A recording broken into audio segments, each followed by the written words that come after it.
Aucun doute pour laquelle vous n'êtes pas heureux. Il faut aimer son prochain. Dieu a créé l'être humain à son image pour aimer. L'amour, c'est pas seulement l'amour. Aussi, tu as des défauts. Depuis dans Apocalypse 21, les menteurs ne répondent pas à l'Éternel. Les menteurs, tous ceux qui aiment les mensonges. Dieu a une église sur la terre, seule. Ce n'est pas les églises qui gardent le samedi, le dimanche, le jour du soleil.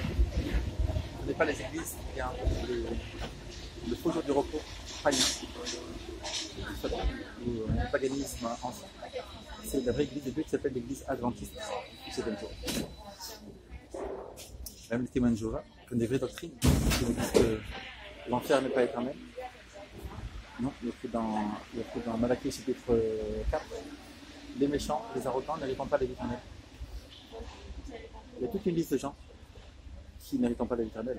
Tellement, en fait, c'est une hécatombe totale. Matthieu 24 me dit, comme c'était au temps de Noé, ainsi sera ça au temps du Fils de l'homme. Au temps de Noé, il y avait des millions de gens sur la terre. Néanmoins, 99% des gens sont morts, détruits par le déluge de Noé. Et pendant 120 ans, Dieu a plaidé sur cette génération. Dieu a plaidé pour tous les gens. Il a envoyé un homme qui s'appelle Noé sur un bateau. Et cet homme, pendant 120 ans, il a dit la fin du monde, rentrez dans le bateau. Et les gens, ils ont pris pour un fou. Regarde, il y a un fou là-bas. Un fou qui dit rentrez dans le bateau, la fin. Sur toutes les plus hautes montagnes de la terre, il y a des fossiles. Question, les enfants. Est-ce que les poissons escaladent des montagnes? Non, les poissons n'escaladent pas les montagnes.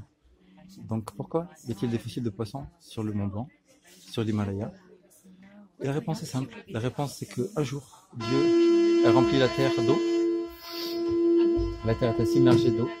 Et donc, la fin de ce monde est arrivée. Et Dieu a choisi 7 personnes, Noé et sa famille, pour sauver cette terre.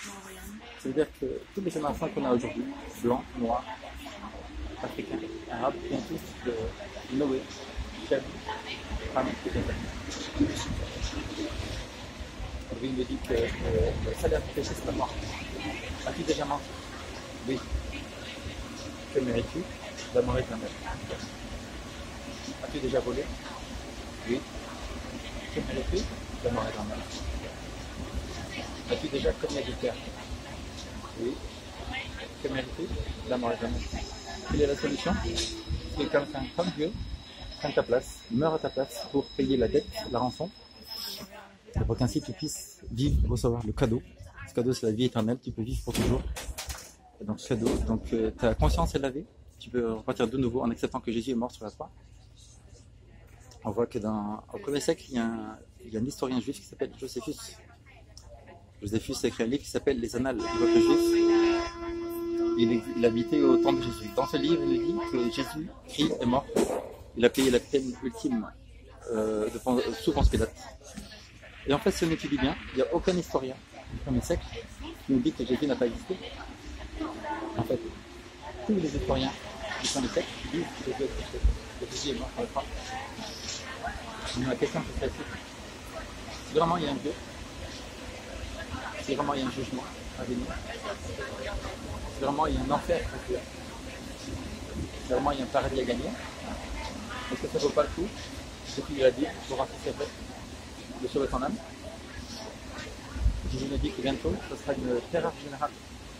La grande majorité des gens sur terre n'iront pas l'éternel. Ils vont tous mourir. Qu'est-ce qui t'empêcherait maintenant? Étudier la Bible, c'est gratuit, avant que ce soit trop tard, avant que les jugements tombent sur la terre.